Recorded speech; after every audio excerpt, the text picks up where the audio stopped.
Hello, and welcome to the Empowerography Podcast. This is a platform created for women's voices to be heard and a place to share their stories, journeys, and successes with the world for the purpose of helping other women who might be on similar journeys. We are empowering women one episode at a time. I'm your host, Brad Walsh, so kick back, grab one of your favorite beverages, and enjoy the stories.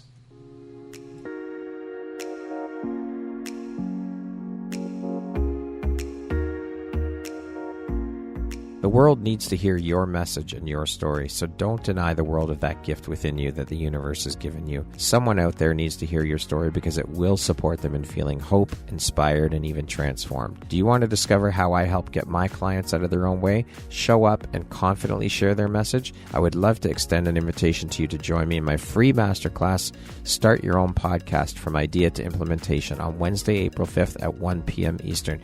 You can find the registry link in the show notes. Hope to see you there. Hello there, Brad Walsh here, your host of the Empowerography Podcast. Today, my guest is Megan Wiseman. She is an intuitive mentor, a healer, a hypnotherapist, and the founder and owner of Power and Wisdom. Welcome, Megan. It is such a pleasure to finally get you here today.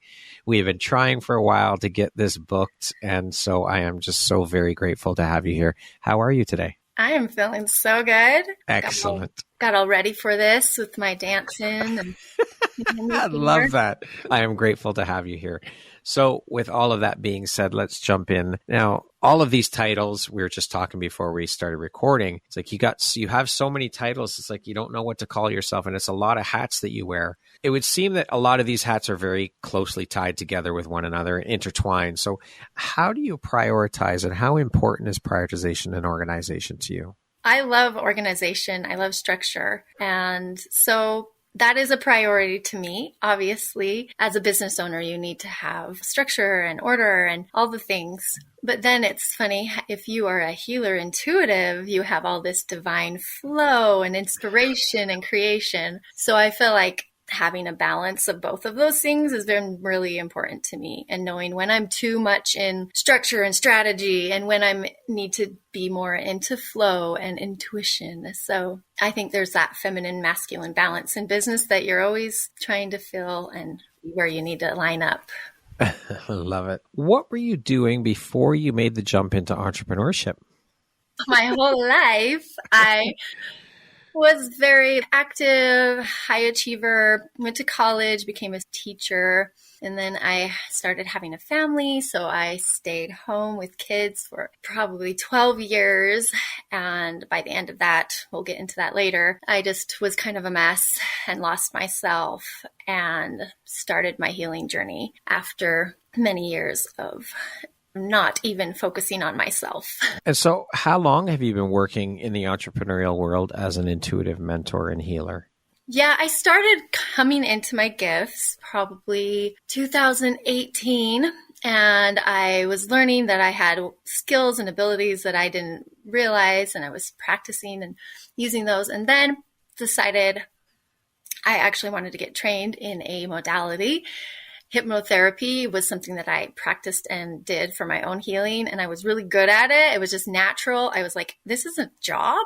I love this. And me and my friend were like, let's find a place where we can do this for real. So I got trained in 2019. I've been seeing clients one-on-one, which transformed into creating wonderful, beautiful programs and helping one-on-one and groups with all kinds of healing and therapeutic tools. And so I'm very curious to hear then, what led you down the spiritual path and the work that you do? Did this journey of this type of work begin for you or get inspired through some of your own personal journey and struggles? Yes.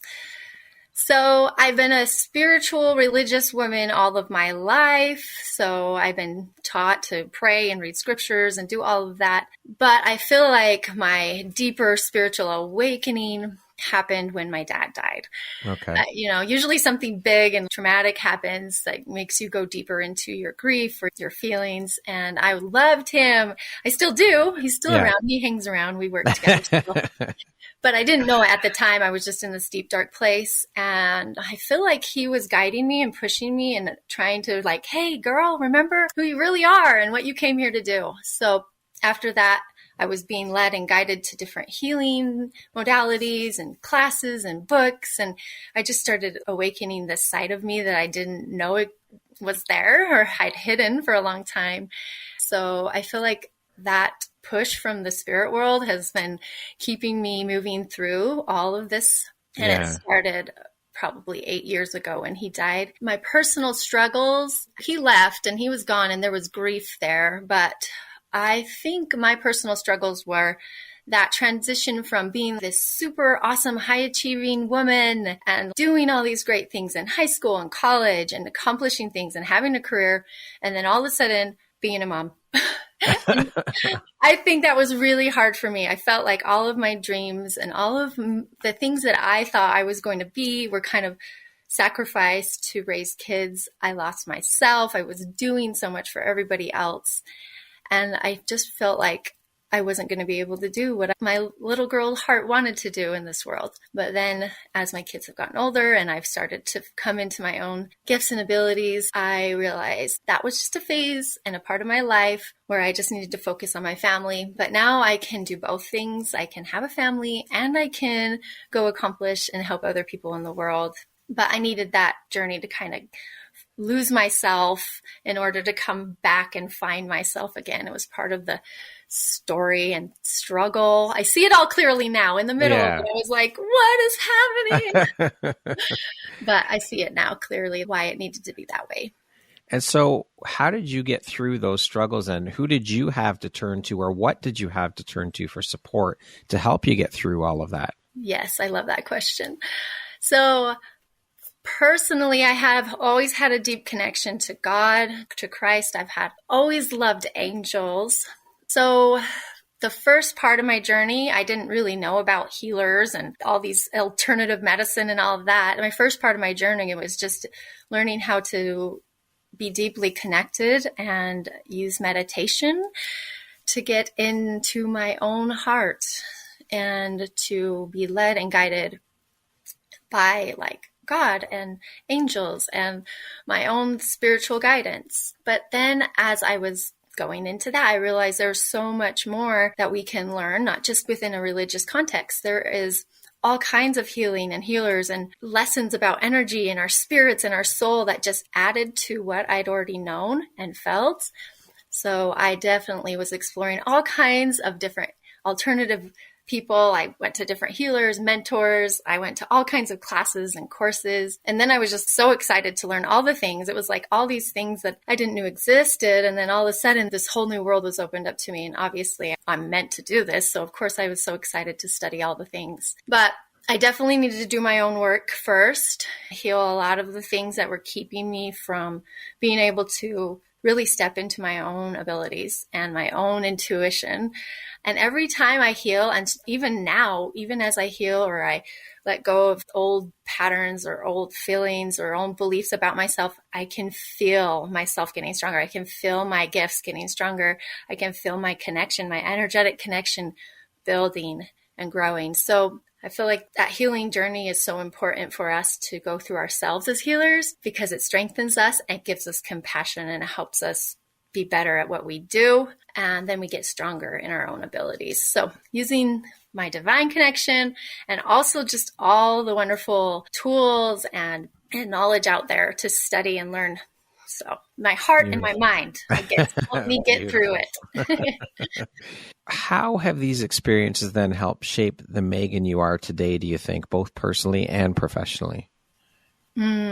Yes. So I feel like most importantly is this healing has helped me unveil or uncover my true identity. So I thought I was this person. I had all these ideas about who I was and what the world told me and how I was supposed to live and what I was supposed to do. But unveiling all that limiting and all those lies and all those fears and feelings that have been keeping me from truly being in alignment with who I really am. So I feel like clearing out the clutter has helped me get in more connection to my own identity, not just God, not just a savior, not just angels, but my own divinity and who I am. I don't even remember the question. So there you go. I just start going. Who knows where okay. it goes. That's okay. We'll just go with that. That's all right. What was one of the biggest or most valuable takeaways or lessons for you through your experiences, through your struggles, do you think? Most valuable lesson? The most important thing I learned, and probably the first tool I learned, and I'm going to teach people that in a minute when you talk about that, is learning what my heart's yes and no feel like, what it feels like to get a yes and an answer, a spiritual answer inside my body. So using my body as a tool to receive divine messages. That is the most valuable thing I've learned. Yeah, we talk about spirit and soul and all this, but our body was created to be the tool, to use the soul and bring out all those things into this physical world. So I think embracing my body, which I did have a lot of body shame and hate and all this. And when I had all that, you can't embrace your body and use it as a spiritual tool if you're hating on yourself and telling yourself how awful you are and la la la. So that was one of the things I had to heal in order to embrace my body as the tool to receive spiritual guidance, to be that conduit of divinity. And so the most valuable thing is learning how to use my body to be a spiritual tool for receiving. Yeah. When really realized that you had the gift of being a healer and intuitive, and did you struggle internally at all to understand and realize the gifts that you had, or was it fairly easy for you to embrace? So when I first started playing around with my healing, it was all for me. It was really easy. Oh, what's in my heart? Who am I connected to? Who do I need to help? And I was doing a lot of this work internally and connecting with lots of angels and ancestors. I did all kinds of ancestral healing, connecting to them, seeing what I was holding that was theirs and all this generational stuff. But it was all for me. So that was really easy. I think the hard part came when I was afraid of what everybody else was going to think about it. Right? Yeah. And it's all this fear. Oh, I'm going to go tell the world that I can tap into angels and connect to your ancestors. And what are they going to think? Who's going to be like, woo, crazy? You know, that was the hard part, is when I had to take it from me just working on me to, hey world, this is what I do. This is what I am. And I've had to heal a lot of fear around stepping out and being seen and heard in my gifts. And that is definitely a generational thing with women and healers and all the things. So that was probably, it was easy for me to embrace it for myself. But then when I had to share it, I've had to do a lot of healing work, and I've helped a lot of others through those same fears. So I know why I had to do it myself, is because I knew that one day I would have to help lots of healers overcome their fears of being seen and heard. Yeah. But it's been fun. And it's been this practice of learning and expanding and growing and loving it. And then also not being afraid to share that with other people. Love it. When did you really embrace your gift and start to use it to help people? I feel like I got confident when I gave myself a hypnotherapist title. Okay. I don't know. That's probably my ego. Once I've been trained in this modality, now I can heal people. That really helped. It helped me feel like, oh, okay, I have a modality that I can go tell people this is what I do. And it's not just my angels taught me how to heal energy. It felt, okay, I have this. And it also, when I became trained as a hypnotherapist, all of the energy and the study and the heart and all that stuff, it felt like that was balancing, knowing how it all worked in your mind and then how it all dumps into your heart. It connect those very two important pieces of ourselves. I could use people's minds to help them process pain and suffering, and then also help them move into the heart and process the feelings that were aligned with the thoughts that they were having. I felt like I did a little personal study on the heart and energy, and then all of a sudden I had this piece of the mind, and then I could bring those two together, and it was like, okay, now let's get started helping other people. I want to speak a little bit more about your journey as a healer. I've heard many people say that we as human beings have all the tools we need within us to help in healing ourselves. Is this something that you subscribe to and believe in? Yes. Oh, I love this question. And this kind of goes along with how I discovered that I am a healer. Like I didn't just, oh, I'm a healer. When I was coming through my own spiritual discovery and I was in meditation, one day I was like, why am I learning all this? What's the point? I wasn't an intuitive healer person yet. I was just this mom trying to figure out who I am and why I'm so excited about all this healing stuff. And so I said, who am I? And I had this beautiful vision. I get chills every time I say it. This visual of this warrior, and she had wings, she had armor, and she was soaring through the air. She was graceful and powerful. And I was like, oh my gosh, that's me. And I was like, holy cow, this is my higher self. This is my spiritual identity. I'm more than this little mom trying to figure out how to heal my heart. I have this divine identity. I am this warrior. I am this healer. And I knew that it was more than just warrior. I was seeing myself in some spiritual battle long ago in the heavenly realms where I was helping warriors who had fallen, and I was pulling them out of the battle and I was healing them, and then I was helping them get back into the battle. And for me, that visual, when I see that now, it's like, how symbolic is that of the work I'm doing right now too? Yeah. I brought my spiritual warrior healer into human existence, and now I'm going and finding people who are wounded and healing them so they can go back into the battle. And so when I was like, oh my goodness, that's who I really am, it was like, oh, how do I bring that into this world? And so it's been this discovery of, okay, this is my spiritual identity. And now God put me in this body to bring these healing gifts to this world. What does that look like? How does that come into human existence? And how am I supposed to help people heal them and get them back into battle? Love it. I'm always curious about this and love hearing different people's thoughts and opinions on it. Do you believe that everybody on this planet has the spiritual gifts and ability to be a healer, to be an intuitive and tap into those gifts within? And it's just a matter of having the right guidance on how to do it or figuring out how to tap into it? Oh, for sure. I feel like all humans are healers. So I'm like, I'm an intuitive healer, but really I'm just the guide that helps you find what needs to be healed within you. Our human design is to heal. And many of us just haven't tapped into what needs to be healed, or we don't know exactly how to get to where that needs to be done or how it needs to be done.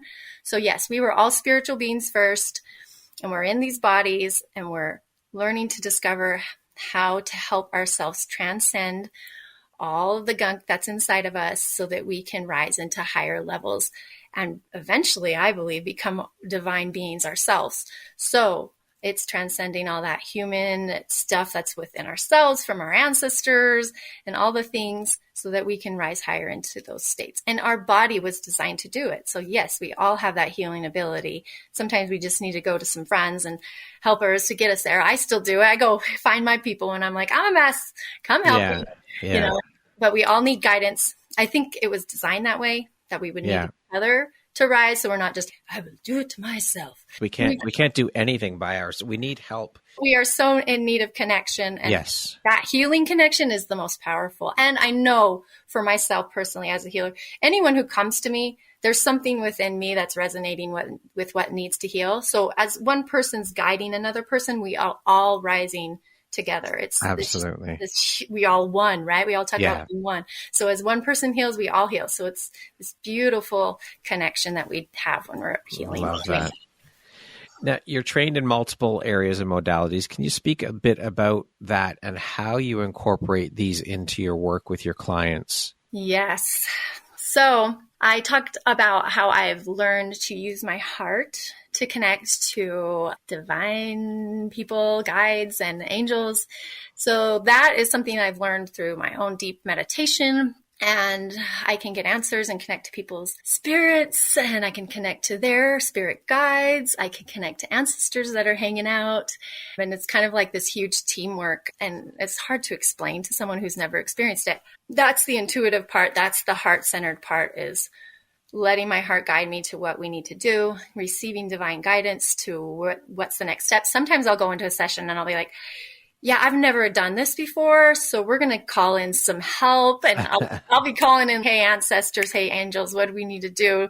This is new experience. So I love that heart-centered divine guidance, the intuition where you sometimes aren't always trained and know everything, and it's okay to help someone heal in a whole new way. And that's actually fun. I love it when new things happen. I'm like, ooh, what did we get to learn today that I've never done? So that's a heart-centered part. And then obviously the mind, I love actually knowing how the subconscious influences the thoughts and influences the feelings. So diving into somebody's emotion and then discovering where that memory was created and why they started believing it. I just love diving super, super deep into people's subconsciouses. And that's the hypnotherapy part, is like, where did you decide that it wasn't okay to be yourself? Or where did you realize that this pattern started? These patterns that started. Yeah. So that's the fun part, is the mind, and then connecting into the emotion that's inside that and leading them through it. So many people are afraid to just move through it. And I just love creating a safe space for someone to dive into I've heard some of the most awful stories, but allowing that person to go back into that memory, see it differently, process all those awful things, and then come out on the other side lighter, free from all those feelings they thought they would never be able to get through on their own. That's another thing. One last thing. Yeah. I'm like you. And then the body. I love reading people's bodies. So I'll have people come to me and say, I'm having this really tight feeling in my shoulder and the back. And we'll dive into, what is your body trying to tell you? The body has pain signals for all kinds of things, and even emotions. If you haven't dove into the emotion, eventually it will manifest itself physically. So I love taking people deeper into the body and what it's trying to tell them, and then finding that energetic, emotional root to what's going on inside, and then using all the other tools. So sometimes it can come as your body's trying to talk to you and tell you something, and diving into that to find the answers. Well, stress and emotions manifest themselves in disease in the body, right? That's what it is. Yes, that disease is definitely manifest. And so, I always recommend people take care of the physical part and go to the doctor, do the vitamins, do the exercise, all the things. But there is just that emotional, energetic element that is such a part of our healing process. And I think more and more people are coming aware of that. And so it's... Yeah, they're waking up to that. Absolutely. Yes. What is one tip or takeaway that listeners can implement immediately to start shifting their mindset and incorporating their healing and intuitive gifts into their lives and utilizing them to shift and change their lives? I was like, one? I was like, the one thing that has changed my life, I don't know if it answers all those things, is learning what my intuitive yes and no is. So that is what I call it, my intuitive yes and no. So when I first began, I was led to go to my heart and learn what that yes and no are. So I would just take them through a little exercise right now. Yeah, sure. So if I were you and you were sitting there and you're trying to figure out what your yes and no is, I love to keep people in their deepest, most calm, quiet space. So you would get in the quiet space, you would clear the thoughts, take a few deep breaths, and connect to the body, connect to the mind, connect to the heart, and just clear away anything from the day. So many people who listen to you probably already have a meditation practice. So in your meditation practice, just get in that really quiet, calm, clear space, and then ask yourself questions. That's my favorite thing, is just being curious. That's the way I've learned most of my thing, is through questions. And the question I ask is, what is my yes? What is my yes? And I had to do it tons of times because I was a mess at that point. But some of these people here might have more clear souls than I did. I had to ask a lot, but your body will reveal to you what your yes is. That feeling of expansion. It could be a thought. You could see the word yes in your mind. You could have some kind of thought or word come to you. You could have a visual. You could see a certain color or certain image. So for me, I'm a kinesthetic. I teach all about this. I'm a kinesthetic. And so I feel it. My yes feels like this expansive heart, just energy moving up. And so I just started tapping into that energy. Every time I asked a question, I could feel the yes. So if you have a yes, you also want to know what your no is. So you get into that same space and you quiet everything, and then you ask yourself, what does no feel like? So that could be a feeling, it could be a thought, it could be a visual, but depending on your intuitive sense strength. But that tool of knowing my yes and no, I use it every single day. I use it in every single session. I use it when I'm making business decisions. I use it when I'm asking, what should I do for my kids? I've used it to help find intuitive messages. It's just invaluable. There are so many different things I teach about how to use the yes and no, but having the yes and no and practicing and playing with it is the most powerful thing I've ever experienced. And I love teaching people how to use that. So there you go. Go practice using your yes and no. I actually had the thought when I was saying that, make sure that you are grounded into your body. Make sure your soul is connected, because then it just feels foggy and blah.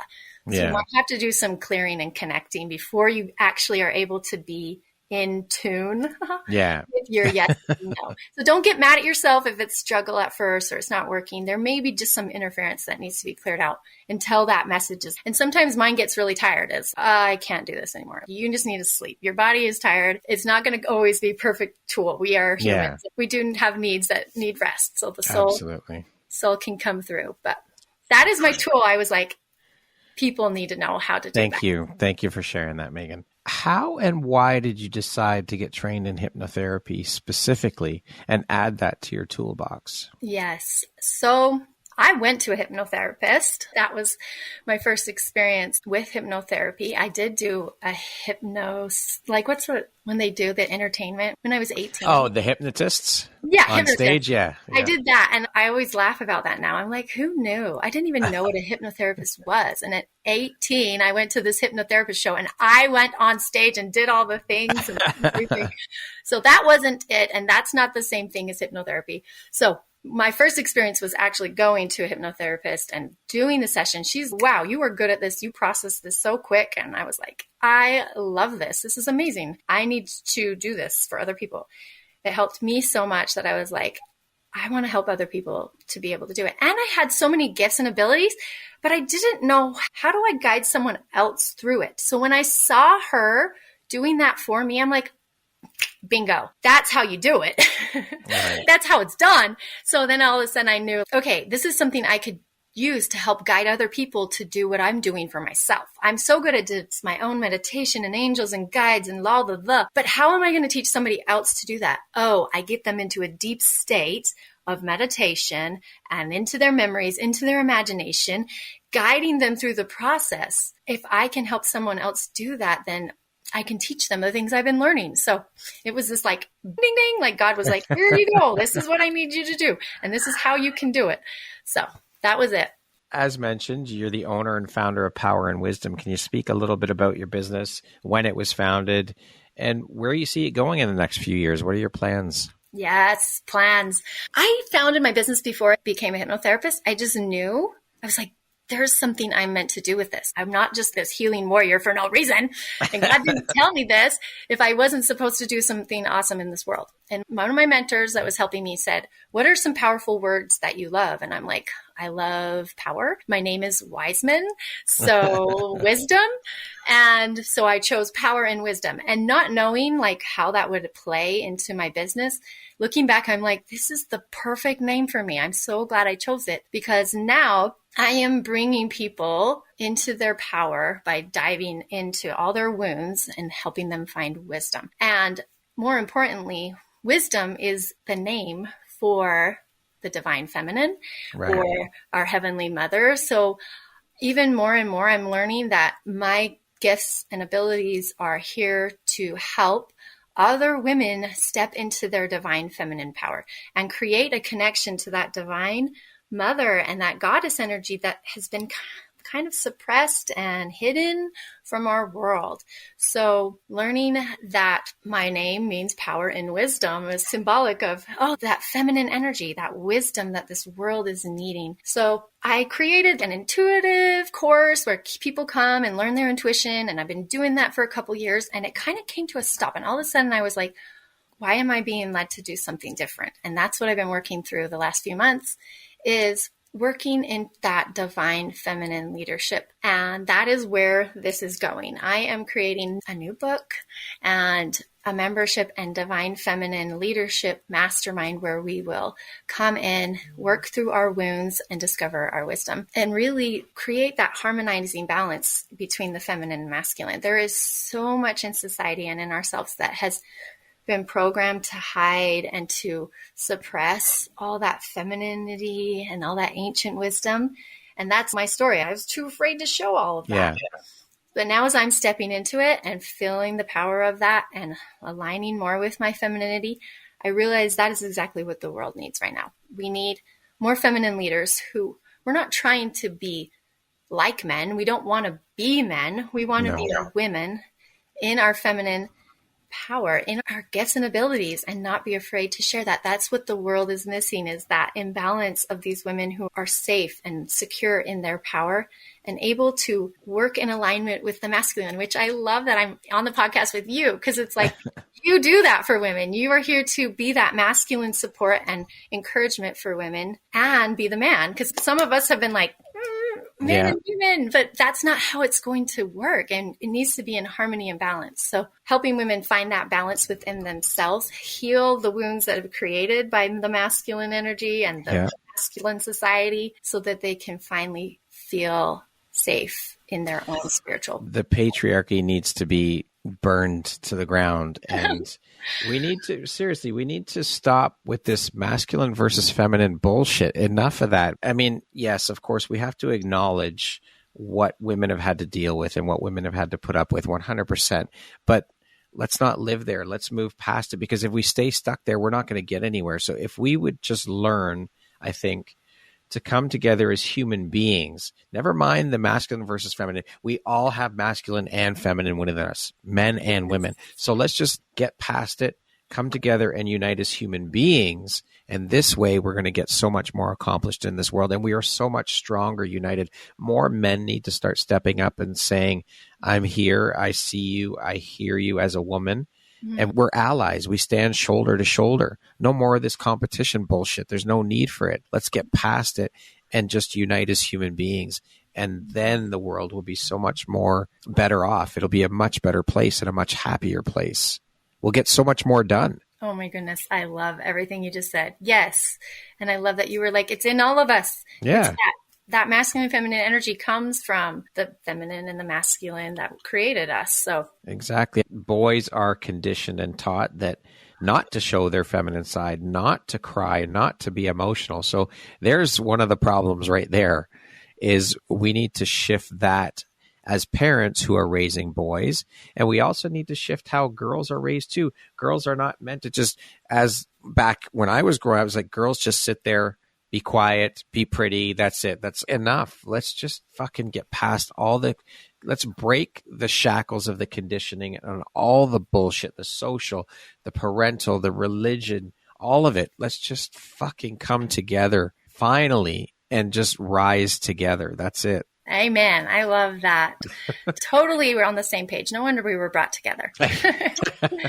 So you say, and you were just talking about it a little bit, that you feel called to help women step into their divine feminine power and to heal the divine feminine wounds so that they can embrace the divine masculine within and around them.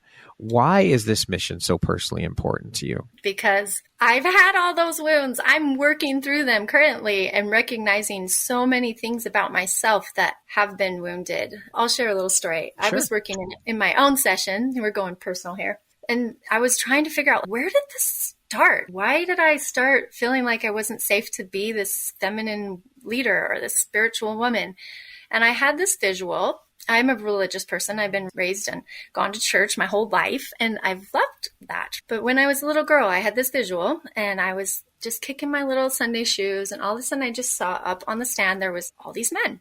They were leading, they were talking, they were using the power of God. They were doing all these amazing things. And I was like, oh, so if you want to be a leader, if you want to teach, if you want to use your spiritual power in this world, you need to be like a man. So at that moment is where I implanted the seed that, okay, it's not okay to be a woman and express my spirituality. I guess this world doesn't really accept that or doesn't allow for that.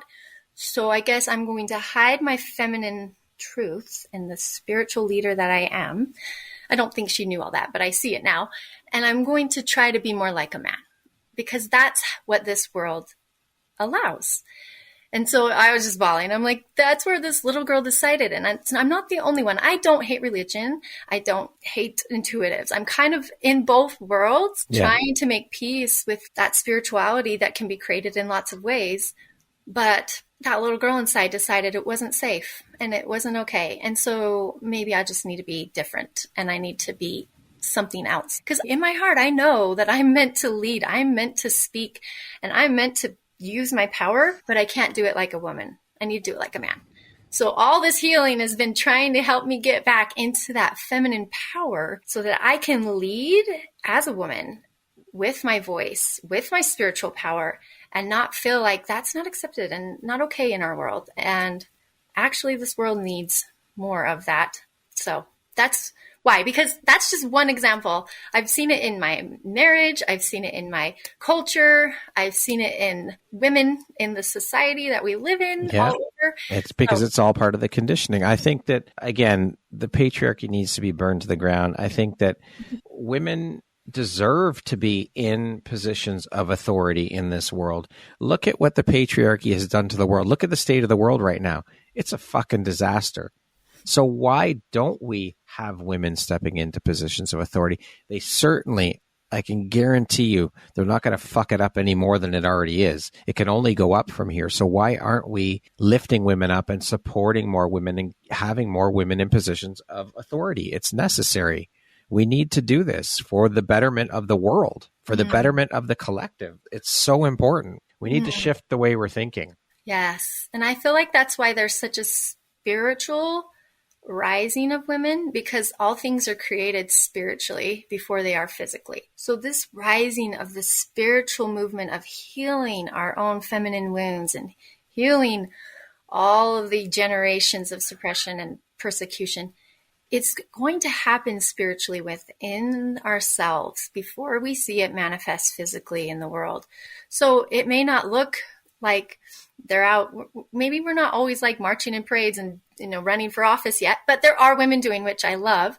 Yeah. A lot of, like me, is that spiritual creation of the healing and the balance and the leadership happening so that it can start manifesting more fully physically in the world that we see. Yeah, absolutely. How does traditional spirituality differ from spirituality that honors the divine feminine? I love this. Okay. Yes. I feel like traditional spirituality, at least me, my culture, it's all a lot of knowledge based. Learn, study this, go to this thing, be in this place. A lot of doing and learning it from here and understanding, which is a very important piece. Learning like the word, learning and doing all those things, serving and following all of the rules and everything. That is like a traditional spiritual way of doing things. I feel like for me, the piece that's been missing is that actual feeling, that experiencing the divine within you. You are divine and you have divine power within you. And it's not necessarily always outside, like someone greater, bigger, higher power. I believe in all that too. And it's also becoming in balance with weight. I am one with that power. I am a spark of the divine. I am an extension of God. And all of that is in me. So allowing you to be that expression of God, expressing your abilities and your powers, being a channel for God to bring more light, to bring more power to this planet. It's very personal and internal, right? Feminine is all inside. Yeah. Masculine is outside. Yeah. It's that internal spirituality that is within each of us that maybe hasn't always been noticed or practiced in the past. And it's becoming more and more important, and people are seeking that and finding that. What do you think your unique skill set or superpower is that's helped you become successful, Megan? First of all, that I'm not doing it on my own.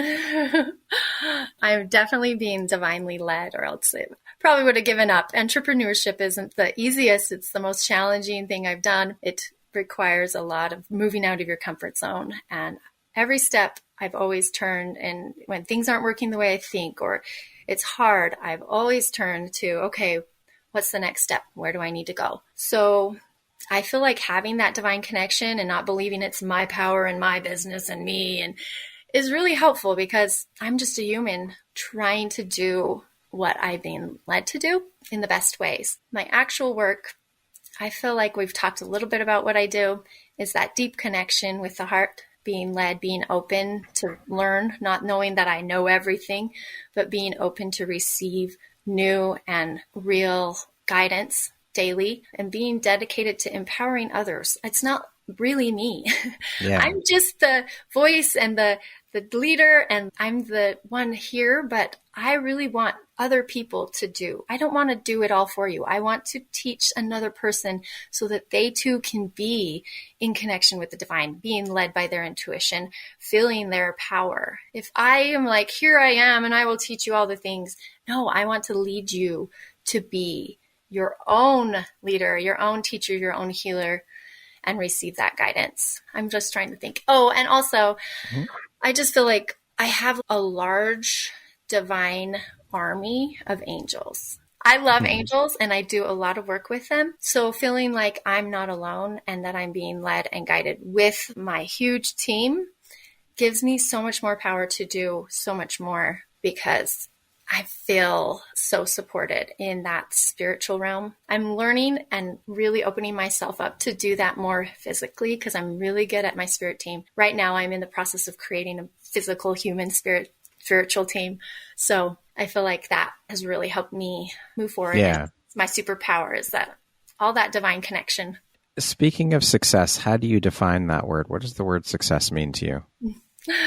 Oh, it used to be, I'm this amazing person running an empire and have all the things, right? That's probably what maybe I thought that this was all going to be when I started. I love that, and I'm excited to be a participant in building a beautiful empire. But I think it's actually, the success comes in enjoying the progress. Like, if I'm always looking for, this is what I will, when I'm this, then I'll be successful, then I'm never going to be happy. So I think enjoying the process and everything that I'm learning and all the growth that's happening right now, and being happy where I'm at right now and seeing the success that's happening in the moment is success to me, because Love it. I feel like I'm always trying to reach something. Yeah. And more I'm like, no, right now where you are is successful. You are doing good. You are doing good enough. And if I have that attitude, then more success is always going to come. Yeah, absolutely.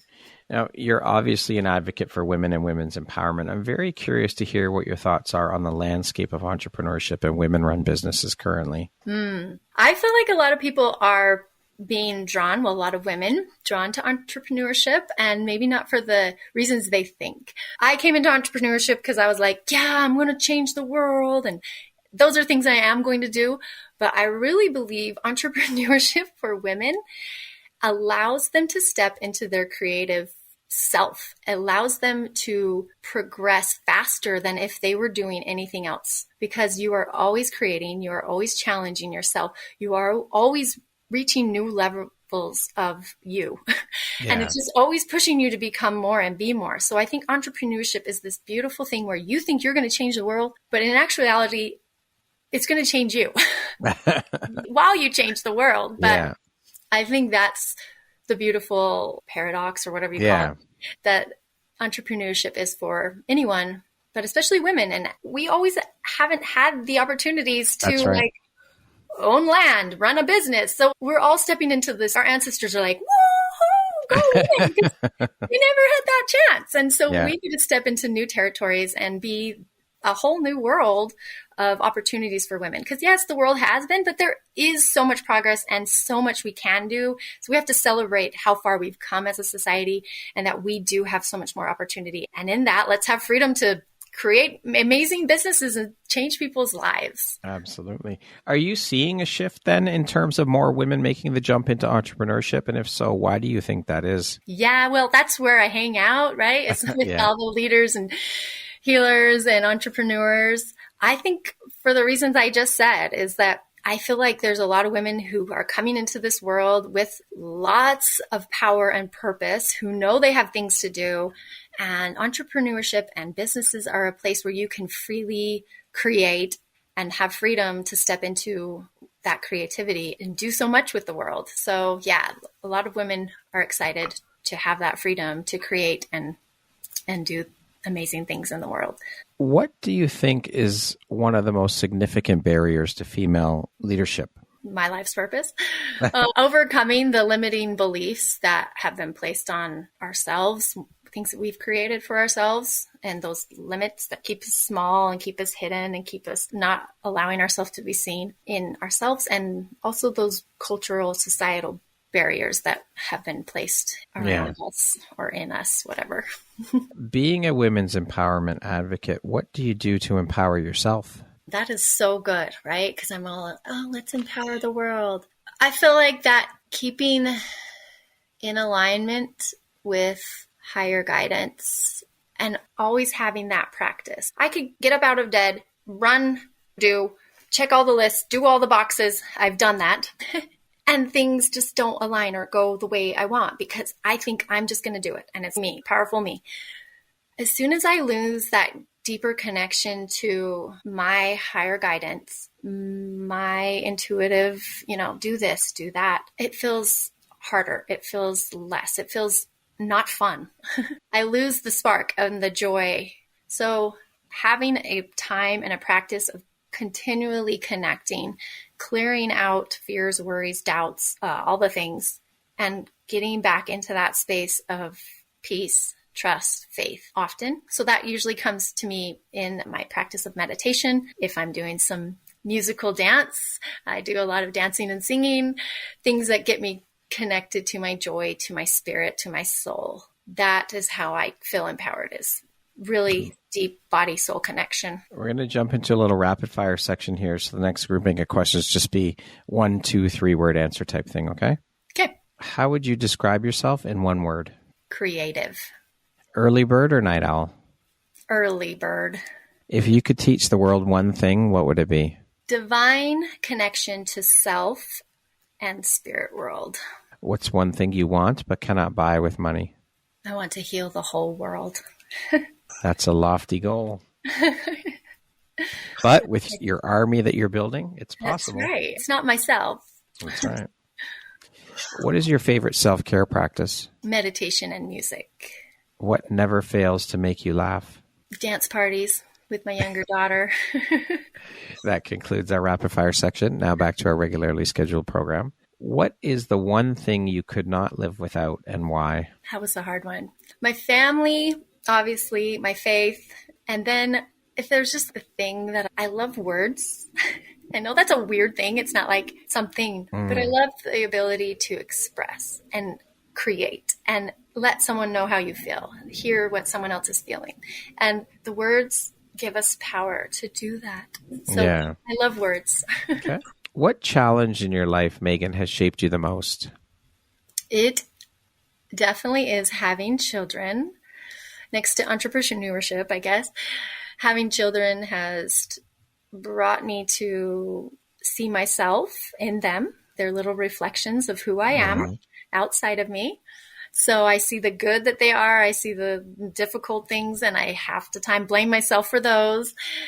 So my children have definitely helped me find what needs to heal within me, help me love myself and them, forgive myself and them.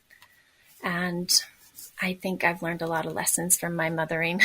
What is one lesson your career has taught you that you think everyone should learn at some point in their life? Enjoy the process of your progression. That's a tough one. Yeah. All the ups and downs are part of the experience. And maybe not even enjoy it. Be okay with the times that are amazing.